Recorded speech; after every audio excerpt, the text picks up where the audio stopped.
Historias de oro de la última dispensación de la restauración de la humanidad. Hoy presentamos: Mi padre desempeñó un papel esencial.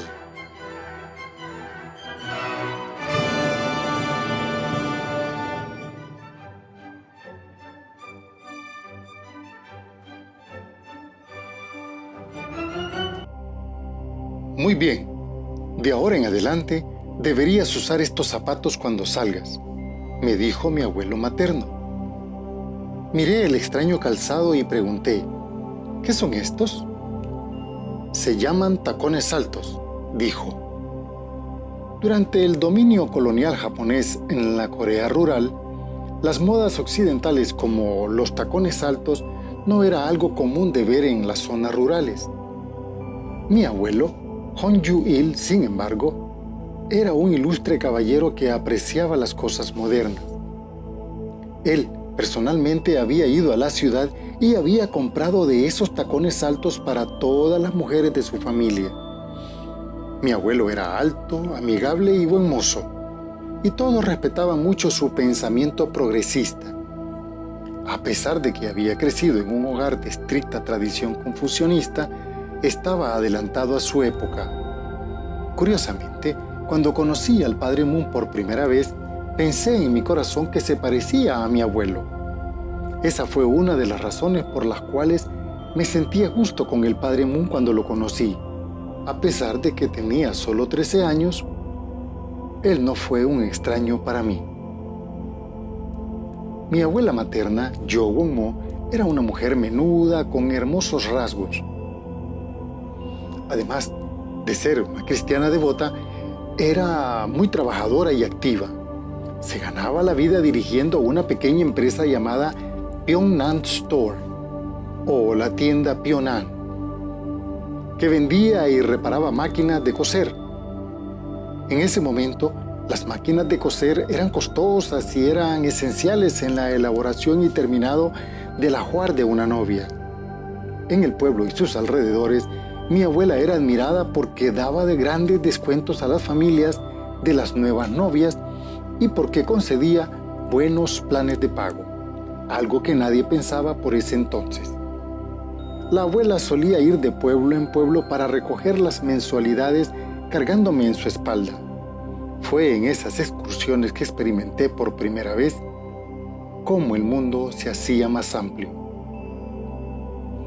La familia de mi abuelo se mudó de Cheongju, que es la ciudad natal de mi esposo, cruzando el río Chongchon hasta la ciudad de Anju, para ser precisos, Chingwiri, una localidad en la ciudad de Anju. Mi madre heredó la devoción de la abuela Jo Won-mo. Se congregaban en una iglesia presbiteriana local en Anju hasta que mi madre cumplió los 19 años. De hecho, fue el pastor de esa iglesia quien le puso nombre a mi madre, Hong Sun-ne. Mi mamá estudió en la escuela primaria de Anju y en 1936 se graduó de una escuela misionera cristiana llamada Academia de los Santos de Pyongyang. Mis padres se casaron en la iglesia Nuevo Jesús el 5 de marzo de 1934 y yo, su primera y única hija, nací en 1943, 9 años después.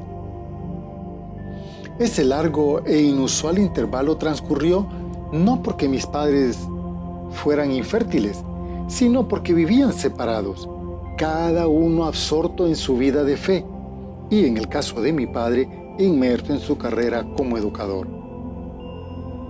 Dio clases en el condado Yeongbek, provincia de Hwanghae, que estaba a cierta distancia de mi hogar materno, y mi madre no quería mudarse allí. La intensa devoción de mi madre por Jesús la llevó a concentrar todo su tiempo y atención en la obra de la iglesia. Aunque había otra razón. Mis abuelos maternos, los Hong, deseaban que mi padre, Han Sun-neun, se convirtiera en su heredero, pero él no lo aceptó.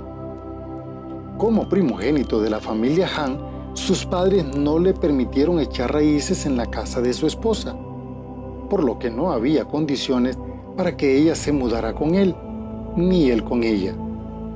Pero Dios quería que yo naciera, así que llegué a la casa de mis abuelos maternos en Singwiri, Anjo.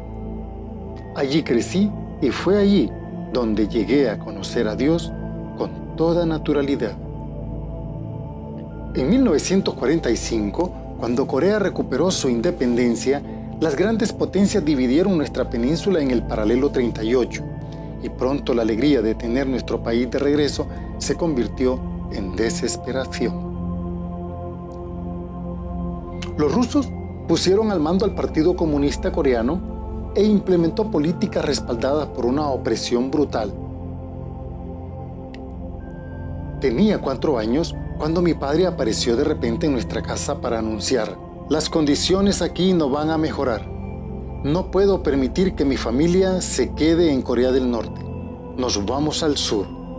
Ante esa solicitud tan inesperada de mi padre, mi madre no podía tomar una decisión a la ligera, por lo que tuvo que sopesar todo el contexto de su vida. Si bien había estado viviendo con el único propósito de encontrarse con el Señor en su segunda venida, en realidad no sabía qué haría cuando lo conociera. ¿Acaso sería mejor quedarse y caminar por el camino desconocido de la voluntad de Dios? ¿O vivir como una ama de casa normal? La petición de su esposo la partió en dos. Luego de reflexionar sobre estas cosas, tomó una decisión. No sucumbiré a la persecución comunista, dijo. Me quedaré aquí y seguiré por el camino de fe para recibir al Señor. Mi padre se quedó estupefacto, pero se fue, como lo había decidido. Mi madre no fue la única persona que se quedó en el norte por su fe en que Jesús aparecería allí. Era justo por este tipo de devoción que Pyongyang fue llamada la Jerusalén del Oriente. Y el cristianismo estaba en pleno apogeo allí. Era una tierra santa en donde varias iglesias hacían preparativos para recibir al Mesías en su segunda venida. Mi madre y mi abuela lo creían firmemente. En los grupos que, liderados por el Espíritu en Pyongyang, creían que el Señor vendría en persona. Ellas asistían a la iglesia Nuevo Jesús, una de las iglesias más fervientes de la ciudad, por lo que mi madre resolvió quedarse en Pyongyang y continuar su misión como miembro fiel de la casa del Mesías. Aunque mi padre hizo todo lo posible para cumplir con sus deberes como esposo y padre, la providencia de Dios finalmente disgregó a nuestra familia. Al verlo cruzar la puerta pensé: esta no será la última vez que vea a mi padre. Sin embargo, estaba equivocada. Esa sería la última vez que lo vería. A excepción de mi temprana niñez, viví mi vida sin mi padre Han Seung-nun, preguntándome a veces dónde podría encontrarlo y qué estaría haciendo. Pero nunca me propuse buscarlo. Esto se debió a las palabras que escuchaba de mi abuela y mi madre desde que era una niña. Tu padre es Dios. Crecí sabiendo que esas palabras eran una verdad inmutable. Puesto que nací como hija de Dios, creí firmemente que Él es mi verdadero Padre. Por eso no sentí ningún dolor por la partida de mi padre. Fui moldeada desde mi concepción para ser la madre verdadera que dedicaría su vida a los propósitos de Dios. Veo los eventos de mi vida desde esa perspectiva: el dominio colonial japonés, la guerra de Corea, mi infancia llena de dificultades, mi grupo familiar formado por mi abuela materna y mi madre, y el amor cristiano que nos envolvía día y noche. Lo atesoro como un periodo de crecimiento diseñado por el cielo. Al final del día me doy cuenta que mi padre jugó un papel esencial. Luego me enteré que mi padre dedicó su vida a la educación en Corea del Sur enseñando en más de 16 escuelas durante un periodo de 40 años y jubilándose como director. Fue llevado pacíficamente al abrazo de Dios en la primavera de 1978. Mucho tiempo después, cuando nuestro movimiento de unificación estaba construyendo su sede internacional en el lago Chumphon, tuve conocimiento de que él había enseñado en la escuela primaria Mi Won en el pueblo de Sorak, vecino a unos pocos kilómetros de nuestro complejo. Ahora, teniendo este lugar como mi residencia, supongo que el plan de Dios era unirnos al final a mi padre y a mí.